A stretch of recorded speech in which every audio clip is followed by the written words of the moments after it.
Hello guys, and welcome back to Joe's Ventures, and today we're going to be going over the new DLC that has just come for Planet Zoo. We've got the Asian Animal Pack, which has quite a few actually really cool animals going through all across, the Asian continents, or whatever you say, because India sometimes considered a subcontinent, but I'm not going to really go too much into that, but yeah, this is a pack that I didn't really get to talk about before it came out because I was on holiday in Australia when they announced it and did the thing, and didn't really give my thoughts on it because obviously I didn't have access to my computer to make a video.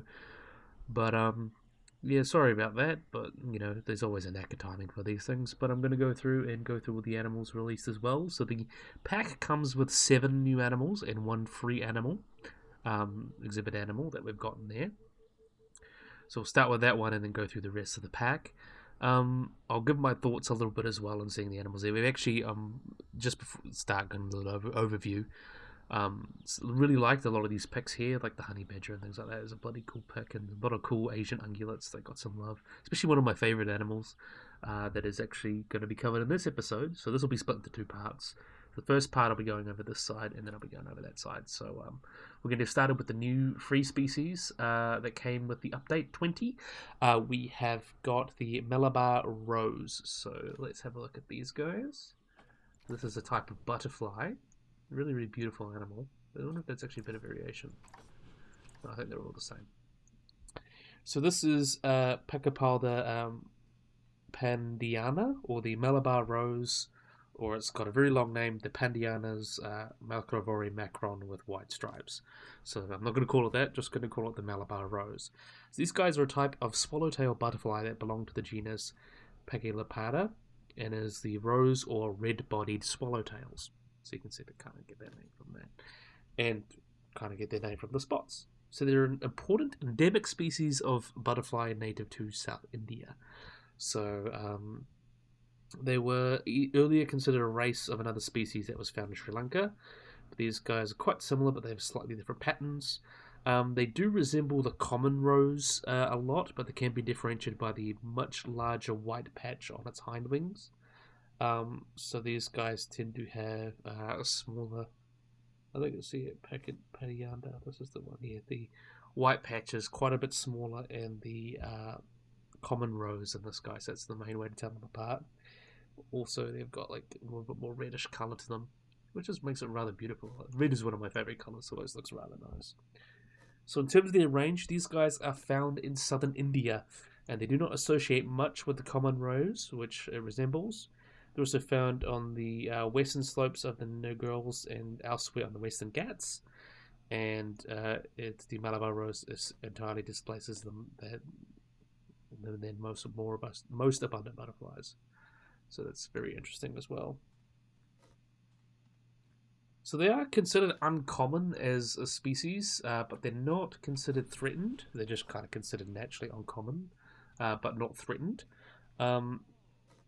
They're just a species that was not a particularly common species, but they are locally common in the Western Ghats, so that's another good thing about them. Let's see, I'll keep going that way. I want to go in. Put me in, there we are. There we go. And in terms of taxonomy, as I mentioned, they are related to the species Pachyleparda jopon, which was once considered conspecific, or the same species, and that flies in Sri Lanka, but no separate subspecies description has been named. In terms of its habitat, these guys are confined to the wet jungles of southern India and the Western Ghats, between about 1,000 to 3,000 feet. Sorry, I'm coming over a bit of a cold that I got at the airport. But yeah, between about 1,000 to 3,000 feet, or 300 to 910 meters.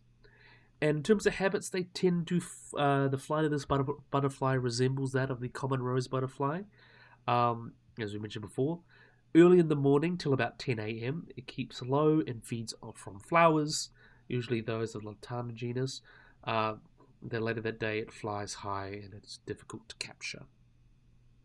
And in terms of life cycle, it appears to be single-brooded and is most common in September and October. And the larval plant is Thoteta Sperzigosa, I believe you say that. So a really, really cool species, and another really beautiful butterfly. And you don't even need to pay for the DLC for this one, so this is a free species, so this just comes with the update, so you get a beautiful new butterfly species to look at, and it's amazing. See if we can actually get one that was flying. But Doesn't seem to be one flying at all, which is a little bit annoying. Let's see if we can carry on. There we are, there's one flying. Have a look at you flying. Really, really beautiful little guy. So let's have a look at the Zoopedia. As we always get to. I always forget it, but I normally find it. Oh, it is considered endangered. Oh, I see what they've done.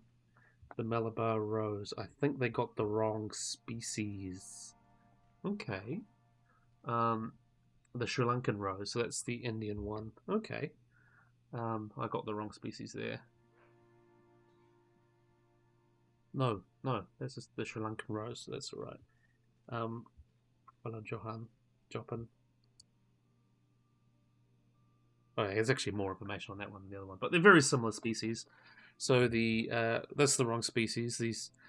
So this is okay. That's confusing me a bit. So this is actually the Sri Lankan Rose species here, but the Malabar Rose name goes for the Indian one. So, okay, so that's a little bit confusing. But these guys are endangered, and they're endemic to Sri Lanka, and they've got, you see those very nice colours to them. So it is. I think they got to just fix the name up a bit, but yeah, that's all right. They're not too similar. As again, they're once considered the same species, so that's just kind of a taxonomic fault, I guess, on both either my part for just not researching probably, but I just looked at Malabar Rose and that's the one. But they're very similar species, not too different. They are considered endangered, so have a look. You can see that's the one from Sri Lanka. 1 to 90, so about the same as most as well. They're usually more solitary than the butterflies, and they are endangered, so it's called the depicted endangered species. Promiscuous, live in centimeter wingspan, age of maturity 3 days, they have babies till they die.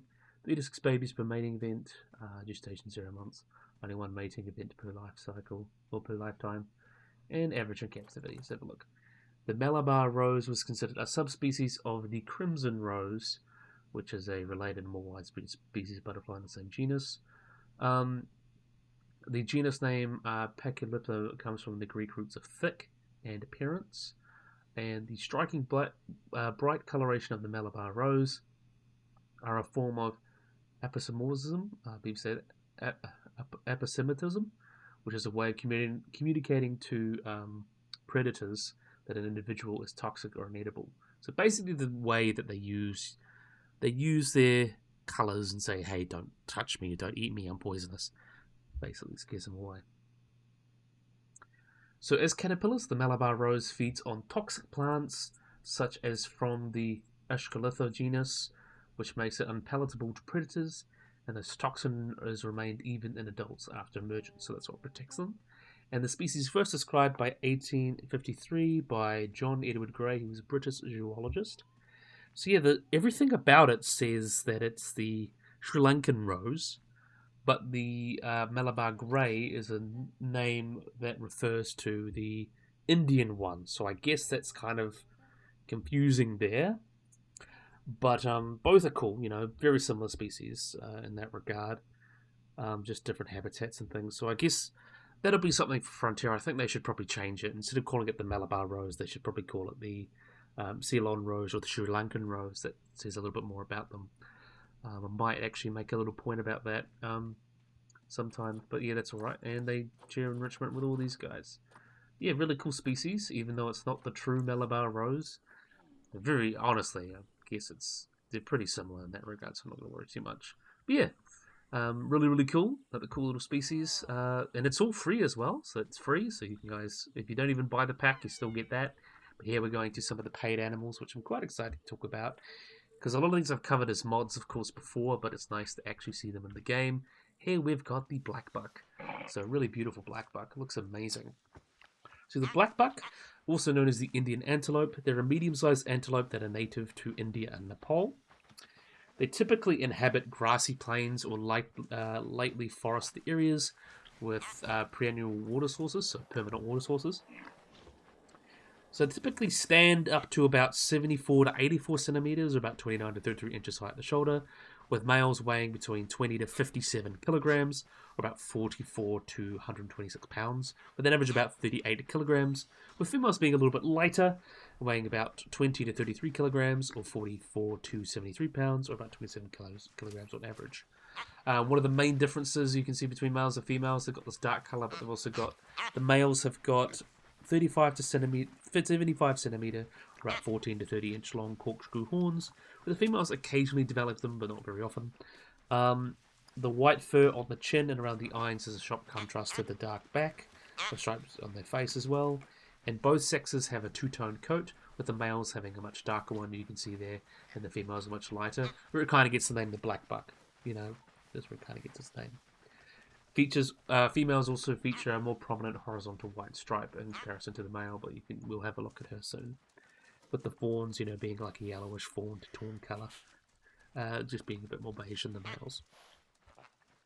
And the Blackbuck is the sole living member of the genus Antelope, and is described by Carl Linnaeus in 1758. So the taxonomy of the Blackbuck, there are two different subspecies. There's the southeastern blackbuck and the northwestern blackbuck. Those are two different subspecies. The dominant subspecies is the southeastern blackbuck, which is Siricapa. So these guys are kind of sister to the most species of gazelle, so the genus Gazella, which includes like sand gazelles, mountain gazelles, Cuvier's gazelle, those kind of gazelles. So they're considered sister to them. In terms of characteristics as well, as I mentioned, kind of those colours and everything there. In terms of their habitat, they are native to the Indian subcontinent and inhabit grassy plains and thinly forested areas with plenty of water sources. I mentioned that, so they can be found at the base of the Himalayas.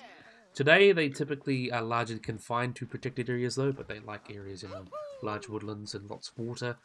In Pakistan, they only occasionally, cross the border. And in southern Nepal, the last surviving blackbuck population in the blackbuck conservation area was estimated to be 184 individuals. And are considered locally extinct in Bangladesh and Pakistan, but they are doing quite well in India. They are considered at least concerned. So that's not too much of a worry there. But there is some introduced populations. They were introduced into Argentina with believed to be about 8,000 individuals by the year early 2000s. Well, let's look at the female now. No, why not? These are all different.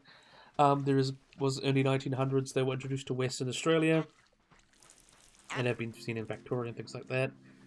But they are considered pests, and they've also been introduced to Texas, and are considered quite a popular exotic animal to hunt. In terms of their ecology behaviour, though, they are a diurnal antelope, so they come out during the day.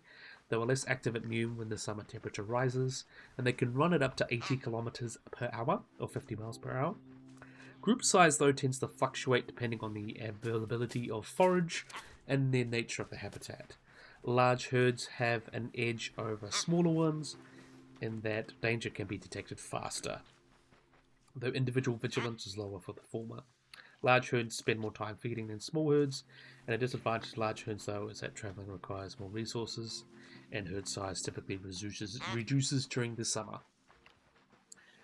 Males will actually often adopt lecking as a strategy as part of on the part of the males to gather females for mating. So they'll establish a territory on the basis of the local distribution of females, and thus is determined by the habitat, so ensures great access to females.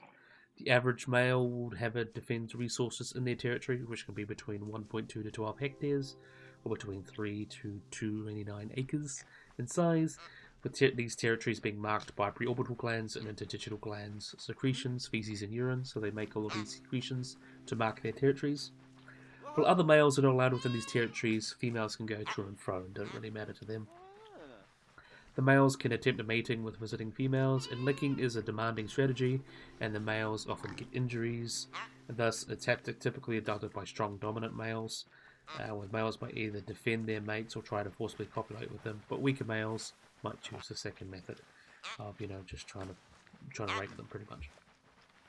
The blackbuck, though, is severely affected by natural calamities such as droughts and floods, which can take them as long as 5 years to recover. They're also vulnerable to wolves, which are major predators, and golden jackals will hunt juveniles. In terms of diet, though, they are a grazing species, so they graze on low grasses, but they will occasionally browse as well. They prefer things like sedges, fall witch grass, and live oak, but occasionally will be observed browsing on acacia trees, which is interesting as well. Digestion of its nutrients of crude proteins is kind of poor in summer, but it's increased more efficient in the rainy winter season. Crude protein intake in the summer was very low, even below recommended value, as they seem to consume less food during the summer, and then in the winter, probably just, because they're out breeding, they're more focused on breeding than eating, which is interesting as well. But in terms of reproduction, so the females become sexually mature at about 8 months of age, but males no earlier than 2 years, with males maturing at the age of 1.5. Mating takes place throughout the year, with peaks occurring in spring and fall in Texas, though 2 peaks have been observed in India, August to October and March to April.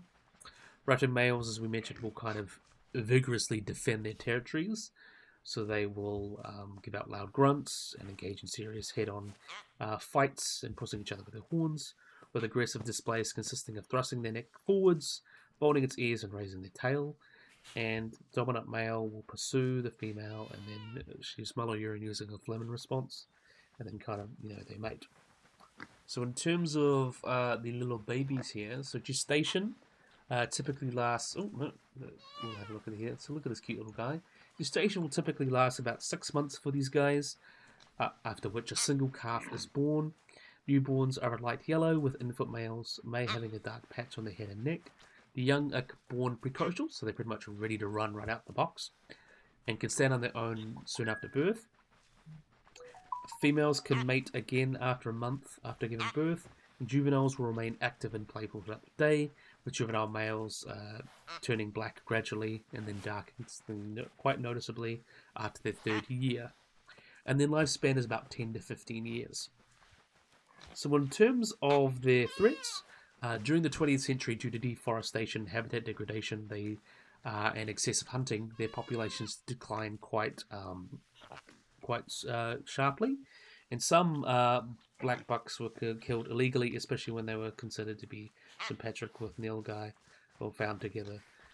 Until India's independence in 1947, blackbuck and chikara were hunted in many princely states, with specifically trained captive Asiatic cheetahs. By the 1970s, they were locally extinct in some areas, but they are considered protected in most part, and they are doing okay, and are also considered a quite important part of Indian culture, as being a source of food for like the Indus Valley, and they've been mentioned in different Hindu kind of mythologies and stuff.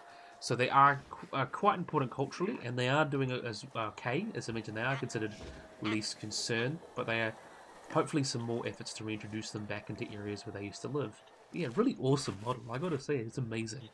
I love a good blackbuck. So let's have a look at the Zoopedia. So wild population 35,000. We kind of went on through that, but you can see that's their range there.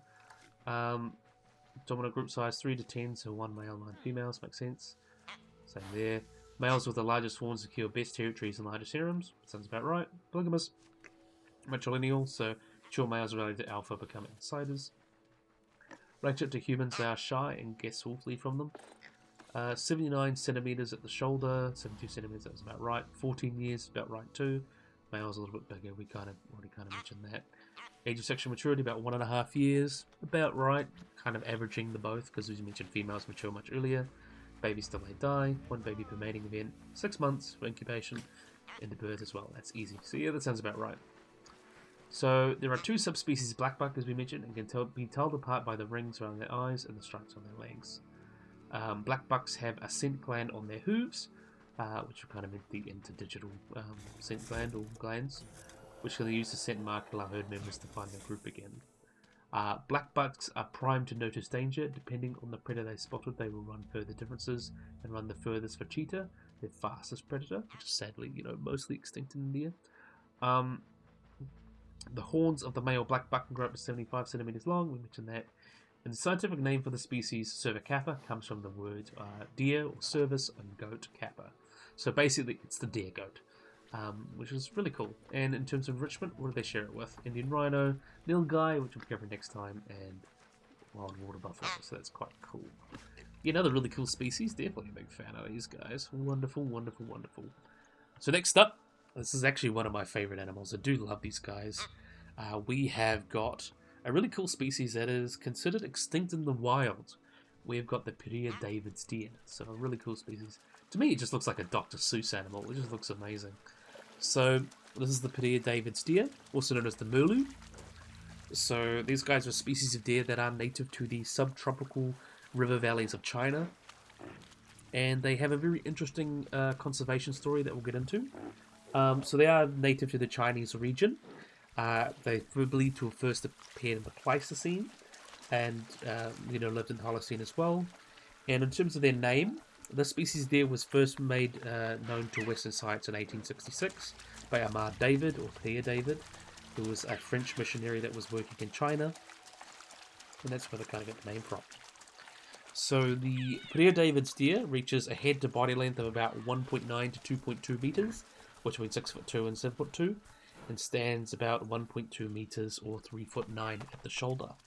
Its tail is actually relatively long for a deer, reaching about 50 to 66 centimeters or 20 to 26 inches, and straightened, and they weigh between 135 to 200 kilograms, so a little bit smaller than a red deer, but bigger than most other deer species, other than red deer and moose and elk and things like that. So one on the bigger side. You can see their head is very long and slender with large eyes, and they have very, very large pre-orbital glands, and a naked nose pad, and small pointed ears. So the branch antlers are actually quite unique, as you can see they kind of branch backwards, the tines branch backwards, but the main beam extending almost directly upward. And they make 2 pairs per year, so the summer enter is the largest set, and is dropped in November, and after the summer rut. And the second set, if they appear, are fully grown in January, and then will just fall off a few weeks later.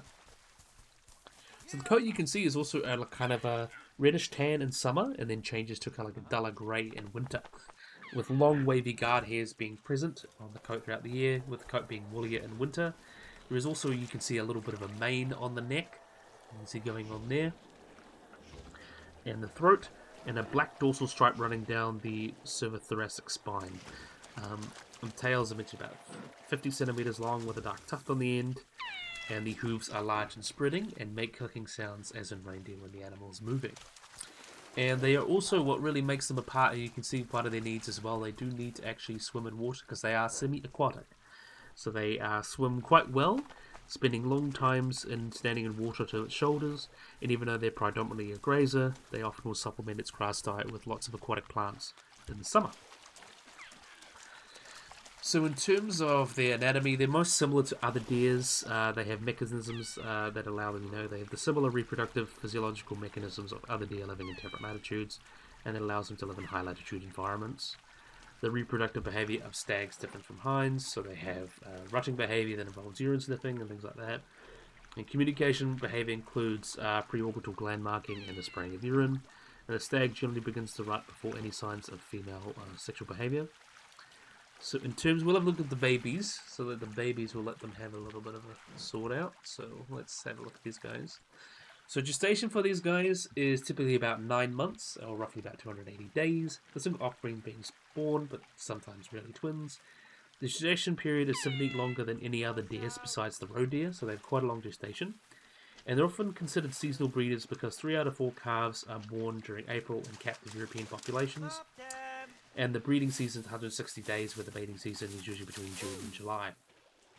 Calf weight, it tends to be between about 11 and 13 kilograms, and the juveniles, either called fawn or calves, you can see has a spotted coat, much similar to other species of deer. And they reach sexual maturity about 14 months, and they can live up to about 18 years. So quite a long-lived animal. Keep having a look at the big male here. So he's very impressive. In captivity, though, it's kind of sad because all of them are captivity. As I mentioned, they are technically extinct in the wild. So there's actually experiments looking into how they kind of do in captivity, how they affect the deer survival rate, things like that.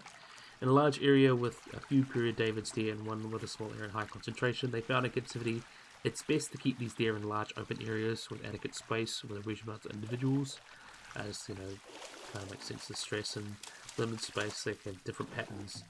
So when they are in smaller habitats, they tend to spend less time resting and would stand longer due to human presence, as well as display social aggression and competition over food. So the Père David's population at the moment, since all the wild ones are extinct, were all found in a... we'll get into a little bit more, but they were all the descendants, all the living Père David's deer are descended from captive animals that have spent more than 1,000 years in captivity. And they cause humans to be the primary perceived stress, since they haven't been really exposed to other predators. And when encountering humans, the deer's response varies among sex.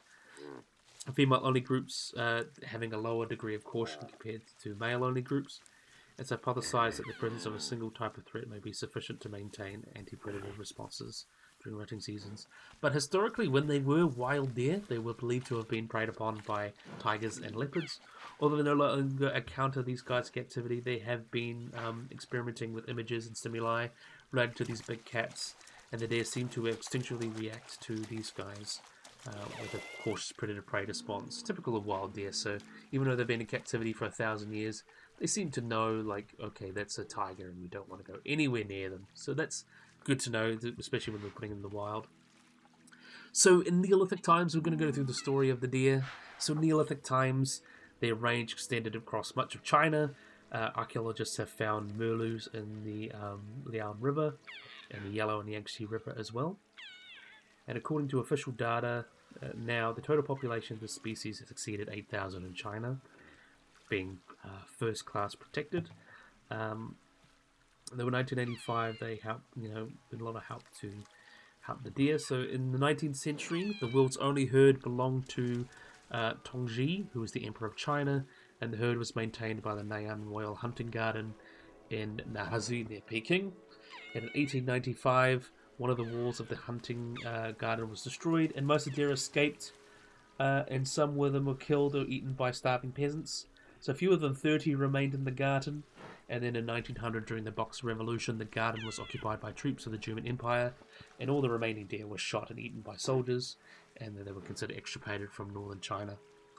Though a few of the deer had been legally obtained by French and British missionaries from Beijing and transported to various European zoos for exhibition and breeding, and after the extirpation of the Chinese population in 1900, the English nobleman Harebrand Russell, the 11th Duke of Bedford, was actually quite instrumental of saving the species. He acquired the few remaining deer from European zoos and formed a breeding herd in a deer park at his home in Wilby Abbott, Bedfordshire. And threatened again by both world wars, this species survival was actually largely due to the efforts of Bedford and his son Hastings, and the current world population, which is now found in zoos across the world, stems from this herd, and only 3 founders from Berlin contribute to the current population, which is now about 5,000. So they're another quite a rare species. In terms of reintroduction, there has been lots of efforts to help reintroduce them into the wild, but they are still considered extinct in the wild, as we'll get into. Reintroduction has begun since 1985, with a herd of 20 deer being sent into China, with the following 18 deer as well.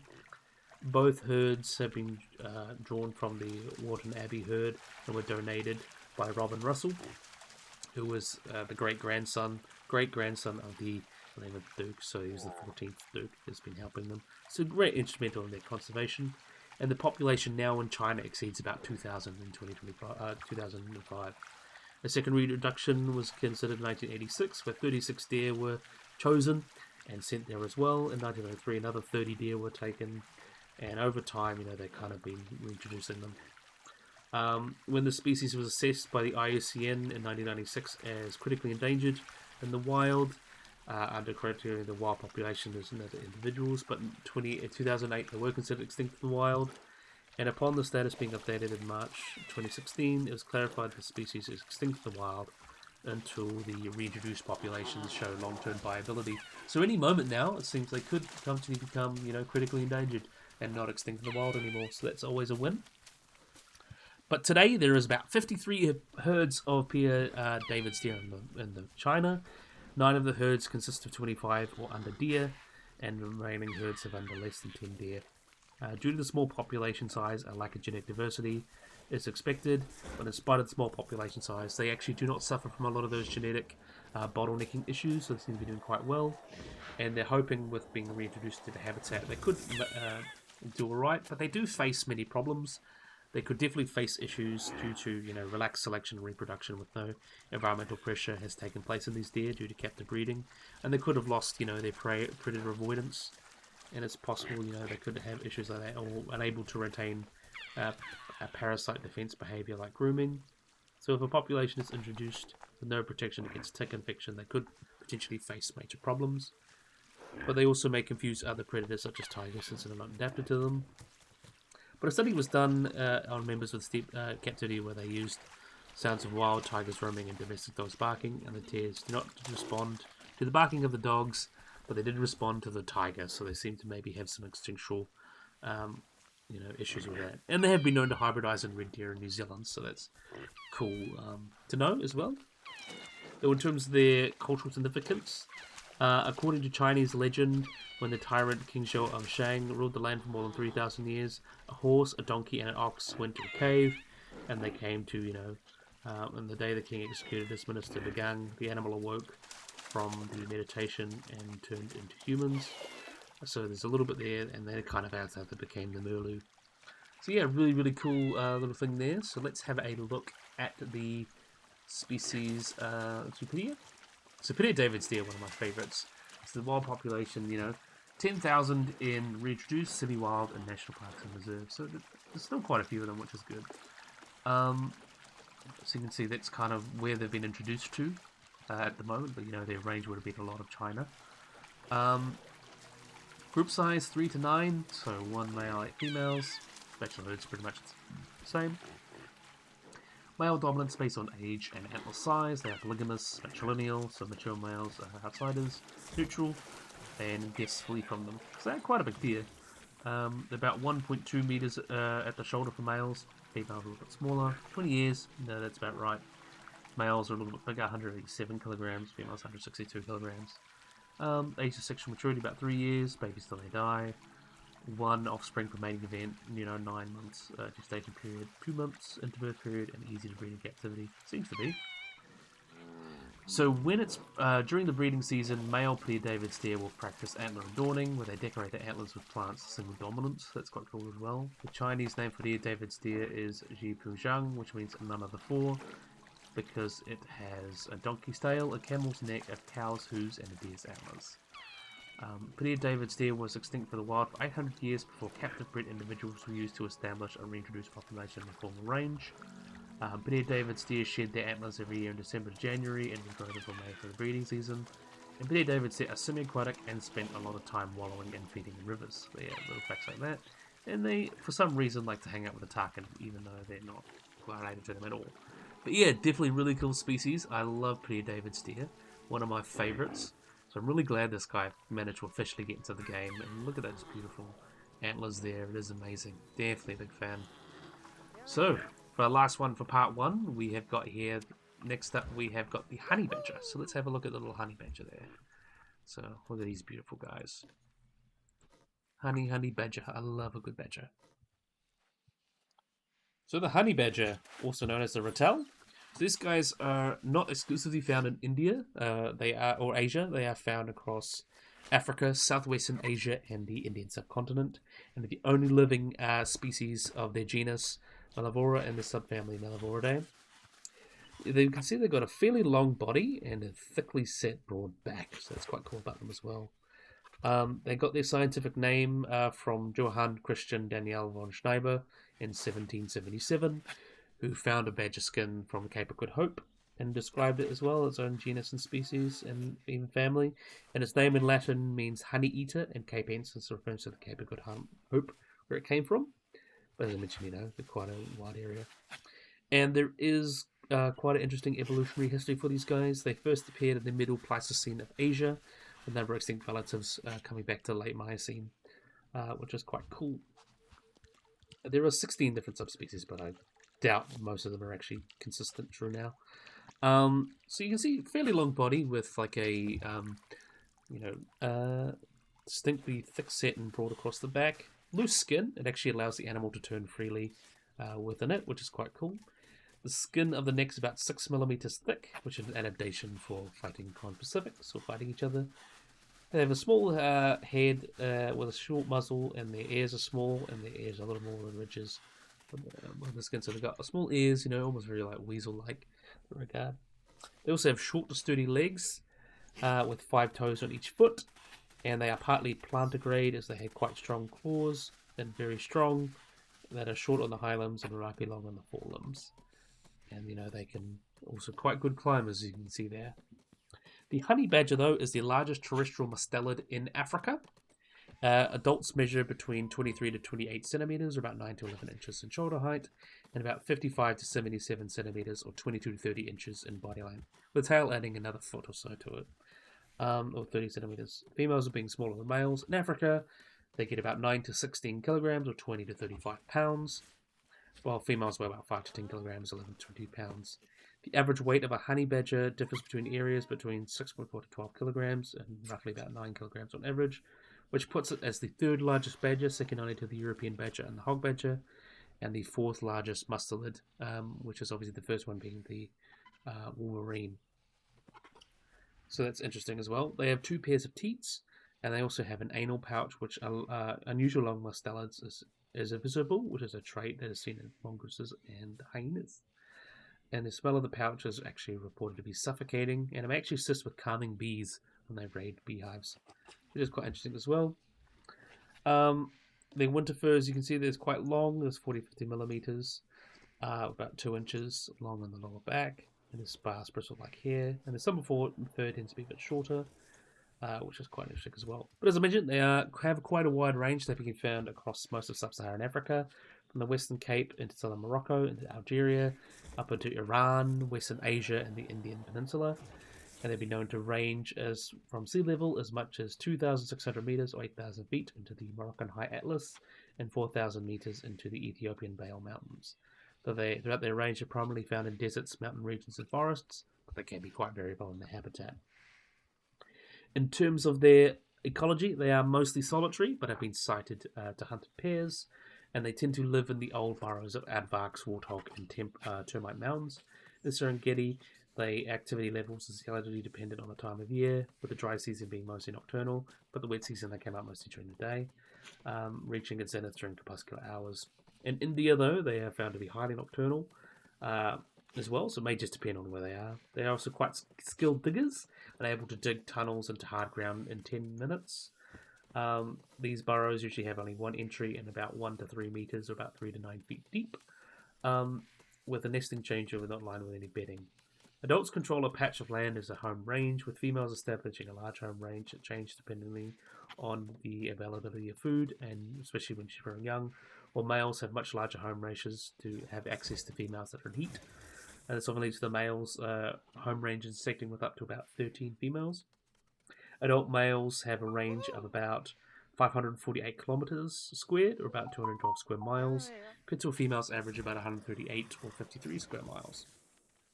It is also suggested that adult males have a dominance hierarchy, and that females tend to avoid contact with each other, displaying less profound territorial behavior in spite of 25% overlap in female home ranges.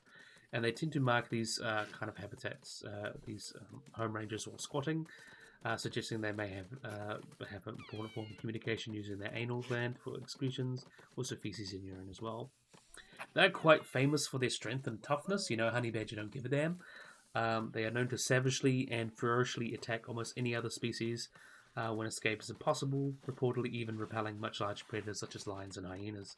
In some instances as well, they deter larger predators by unleashing a pungent yellow liquid produced by the anal glands, and this will accompany this by a threat display that has goosebumps, rattling noises, and a straight upward tail to do so. And in a 2018 study, they actually found in the presence of large predators that no effect on the population of honey badgers in Serengeti, and it's likely indicative of the honey badger seeking areas comparable with those of larger predators, but having a similar niche. But bee stings, porcupine quills, and animal bites actually really penetrate the skin of these guys. And if a horse, cattle, or Cape buffaloes intrude their burrows, they will attack them. Though in the Cape province it is a potential prey species for African rock pythons and leopards, which is very interesting as well. In terms of their diet, they have the least specialized diet of any weasel, so they next to the wolverine, so they eat pretty much everything. They access a large part of their diet through burrowing, but they'll often raid things like beehives. They eat both larvae and honey. They also feed on insects, frogs, turtles, tortoises, lizards, rodents, snakes, birds, and eggs. They also eat berries, roots, and bulbs. They sometimes have been observed chasing away lion cubs from kills. And they devour all parts of their prey, including the skin, hair, feathers, flesh, and bone. And they feed on a wide variety of animals and seem to persist primarily on small vertebrates. with honey badgers in the Kalalangi Transformer Park, Transfrontier Park, I mean, preyed on largely geckos and skink, gerbil and mice and things like that. And some you can see cobras and rock pythons and spring hares. In the Kalahari, they actually seem to attack domestic goats and sheep and even kill and eat black mambas. So they can be quite, adventurous in their diet. Despite popular belief, there is no evidence that honey guides guide the honey badgers. There's actually a 2022 study that found that blackback jackals feed in such a way that took food away from the honey badger, leading to a 5% decline of total food on the ground. The honey badger tends to were preyed upon by larger predators such as lions, spotted hyenas, and leopards. But they, in terms, they really do punch above their weight in that regard. So let's have a look at the cute little baby as we talk about their reproduction, because they are quite cute. I do like a little honey badger. Very, very little, cute little guy. This cute little honey badger. So the honey badger does not have a specific mating period, but instead spreads throughout the year. Females have an estimated estrus period of about 14 days, with the gestation period lasting about 50 to 70 days, and they usually result in the birth of 1 to 2 cubs, which are both born blind and hairless. Females give birth in a den and transport their young from one shelter to another for the first 3 months of their life. When foraging, females will abandon their cubs and return to suckle the den. The sightings of females suckling young are pretty rare, but however, in one instance, a female suckling young inside the den was observed laying in a supine position and a cub sitting atop her abdomen. She was basically lying down and letting them suckle. After about 3 to 5 weeks, the cubs begin to develop their kind of adult colours you can see there. The adult black and white coloration at about 8 to 12 weeks, and they follow their mothers on foraging expeditions, and with weaning occurring about that period. On average, though, females will remain with their cubs for about a year, or a little over a year and a couple months, and also teach cub important life skills such as climbing, foraging, and hunting. Not all cubs reach adulthood, and looking at the Kalalangi Transfrontier Park was about 37% mortality rate, with it being lost typically as predation, infanticide, and starvation. And although the exact age males become sexually mature is uncertain, they believe to have become sexually mature at about 2 to 3 years of age. Also uncertain were females, but they tend to be kind of thought to be sexually mature in the onset of independency, which is interesting. So that's when they start to move and do their own thing. And the lifespan of these guys is thought to have been unknown in the wild, but about 24 years in captivity. And in terms of their pathogens, they have been known to be susceptible to rabies, which is another little bit of a conservation issue because they can get that from domestic dogs. In one instance, rapid honey badger actually attacked a dog and several people within the span of 2 days before it was shot. And they also have things like flatworms and other kind of parasites. But in terms of their conservation status, they are doing quite well. They are considered least concern by the IUCN. They are most threatened by killing from beekeepers and farmers who use poison and traps, or even kill them for their traditional medicine and bushmeat. Though in other cases, control programs meant for other predators such as caragals lead to the death of these guys. And they are likely protected in most countries that they're found in, which is good. And their relationships with humans, they are considered quite intelligent, fearless animals, the pound for pound, the most powerful creature in Africa. Honey badger don't care, they don't give a damn. All the memes about it. And they often become serious poultry predators and do cause a lot of conflict in their native ranges. And they do kept in captivity both as pets and in zoos.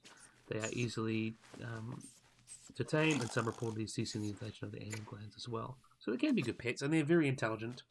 Cool species. And, we talk, one cool thing about cheetahs is, cheetah cubs actually have that black and white patterning like these guys, to protect themselves from predators. So yeah, another really cool honey badger. Nice to see it finally making it into the game, which is really, really cool. So let's go on and have a look at you. I'm going to have a look at you for a bit. Really, really beautiful animal. Really love how Frontier did a good job with this one. So we're going to have a look at the Zoopedia, and then we're going to finish up this episode. So we've got the honey badger. You can see how wide a range that is. Pretty much all of Africa, Middle East, and India.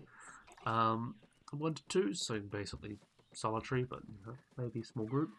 1 to 1, loose dominance based on age and size whenever territories overlap. Promiscuous species, solitary or mature offspring become outsiders, neutral, and of course guests will flee from them because I would flee from them too for the most part. In terms of size, they're about 72 centimeters long, or about 63 centimeters for females. Life expectancy, kind of 24. I guess that's kind of good average as well, 13 years. Of males being a little bit bigger, 9.4 kilograms, females 6.2. So that fits pretty well here. I think I said that the average, I kind of went over that, about 6.4 to 12 kilograms on average, with a median about 9 kilograms. With males in Africa being 9 to 16 and females 5 to 10. So that's about right. And that's also averages, so a big female, that's kind of what it is. Age of sexual maturity about 3 years, babies till they die. Numbers of offspring per mating event 1 to 2. Gestation or incubation period about 2 months, and birth period 20 months, and average to breeding captivity. So let's have a look at some facts. It was thought that the honey badger had a symbiotic relationship with honey-guide birds that led them to wild bees nests. However, these interactions are poorly documented. Yeah, as you mentioned, just kind of know. Honey badgers cannot jump due to their short legs and heavy-set build. Thus, beekeepers often protect their hives by raising them off the ground on poles. Honey badgers have very thick and loose skin, which makes it difficult for predators to catch, as they can wiggle free, and also protects them from bee stings and snake bites. Honey badgers are known for being aggressive and independent, and will take on any animal that attempts to challenge them, including leopards, lions, and hyenas. That's true. And honey badgers can release a foul-smelling liquid from the glands at the base of the tail as a defense mechanism, much like that of a skunk. So that's quite cool. Really, really cool there, and no species bonuses. So yeah, another really awesome species. I love that we got some of these really cool animals. We got the, Peter David's deer, one of my favorites. Blackbuck, another really cool Asian ungulate. And then we've also got the honey badger. Everyone loves honey badger. Honey badger don't give a damn. Very charismatic and interesting animal, the honey badgers are. And you mentioned the Malabar Rose, barring the taxonomic, how that was, a little bit before. I was like, what? Maybe before I should go check most times on the game, I need to go and check the taxonomy in the game first. Because I was like, that's the Malabar Rose, they're using the wrong common name for the wrong species, it seems. But it's alright, it is what it is. I guess all the marketing kind of didn't help with that. Malabar Rose is probably a nicer name than the Sri Lankan Rose or whatever. But yeah, that's part 1 for the Asian Animal Pack done. Really, really nice pack so far. And then next time, we're going to cover a lot of these other species. So I'm quite excited to get stuck on these ones. So, yeah, I really, really, really hope you guys have enjoyed this video. If you guys like and subscribe. Always remember to hit the little bell icons to get notified about anything. So if you guys enjoyed this video, hope you guys like and subscribe. And bye-bye.